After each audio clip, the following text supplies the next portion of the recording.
నమస్తే. Welcome to I news. ఇది ఒక సైనికుడి త్యాగ కథ. ఒక నిస్వార్థ పోరాట కథ. దేశం కోసం, ప్రజల కోసం తన ప్రాణాలను పణంగా పెట్టిన ఓ యువ సైనికుడి వీరోచిత గాథ. భారత వైమానిక దళానికి చెందిన ఫ్లైట్ లెఫ్టినెంట్ సిద్ధార్థ్ యాదవ్. 28 ఏళ్ల ఆ కుర్రాడు పెళ్లిపీటలు ఎక్కాల్సిన వయసులో చావు అంచుల్లో కూడా దేశం గురించి ఆలోచించాడు. తన ప్రాణాలు పోతున్నాయని తెలిసిన వందలాది మంది ప్రజల ప్రాణాలను కాపాడాడు. అసలు ఆ రోజు ఏం జరిగింది? చివరి క్షణాల్లో కూడా సిద్ధార్థ్ చూపిన ఆ ధైర్యం, ఆ దేశభక్తి ఎలా చరిత్రలో నిలిచిపోయాయి?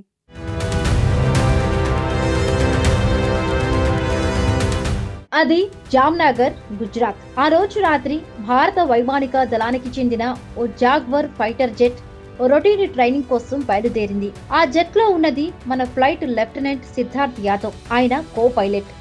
అంతా సాఫీగా సాగుతోంది అనుకున్న క్షణంలో ఊహించని విపత్తు. విమానంలో తీవ్రమైన సాంకేతిక లోపం తలెత్తింది. పరిస్థితి చెయ్యిదాటిపోతోంది.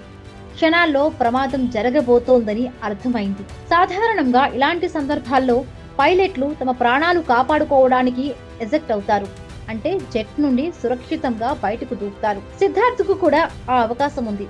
కానీ అతను అలా చేయలేదు. ముందుగా తన పక్కనున్న కో పైలట్ ను సురక్షితంగా బయటకు పంపాడు. ఆ తరువాత తన కళ్ల ముందు కనిపిస్తున్న జామ్నగర్ నగరం, జనావాసాలు, వేల మంది ప్రజలు, వారి ప్రాణాలు అతని కళ్ల ముందు మెదిలాయి. తన ప్రాణాలు పణంగా పెట్టి ప్రమాదంలో ఉన్న ఆ యుద్ధ విమానాన్ని జనావాసాలకు దూరంగా ఒక ఖాళీ ప్రదేశంలోకి మళ్లించడం మొదలుపెట్టాడు. ఇది మామూలు నిర్ణయం కాదు. సెకండ్ల వ్యవధిలో చావుతో పోరాడుతూ తన ప్రాణం కంటే దేశ ప్రజల ప్రాణాలను మిన్నగా చూసిన గొప్ప త్యాగం.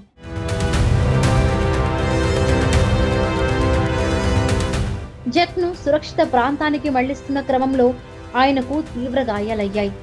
చివరికి లక్ష్యాన్ని చేరిన తరువాత ఆ ధీర యోధుడు ప్రాణాలు విడిచాడు. సిద్ధార్థ్ తీసుకున్న ఈ నిర్ణయం వల్ల వందలాది పౌరుల ప్రాణాలు కాపాడబడ్డాయి. లేదంటే ఆ జెట్ నివాస ప్రాంతాలపై పడితే ఊహించని నష్టం జరిగి ఉండేది. సిద్ధార్థ్ 2 ఏళ్ల క్రితమే ఫ్లైట్ లెఫ్టినెంట్ అయ్యాడు. పెళ్లి చేసుకుని కొత్త జీవితాన్ని ప్రారంభించాలనుకున్నాడు. కేవలం కొన్ని రోజుల ముందు నిశ్చితార్థం కూడా జరిగింది.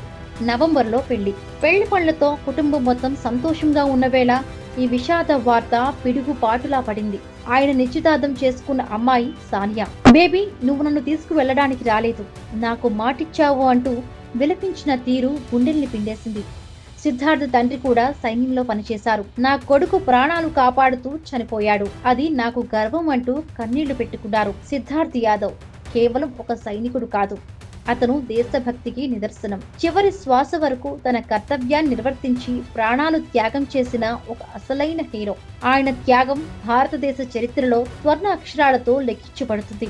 యావత్ జాతి తరపున ఆ అమరవీరుడికి మనస్ఫూర్తిగా సెల్యూట్.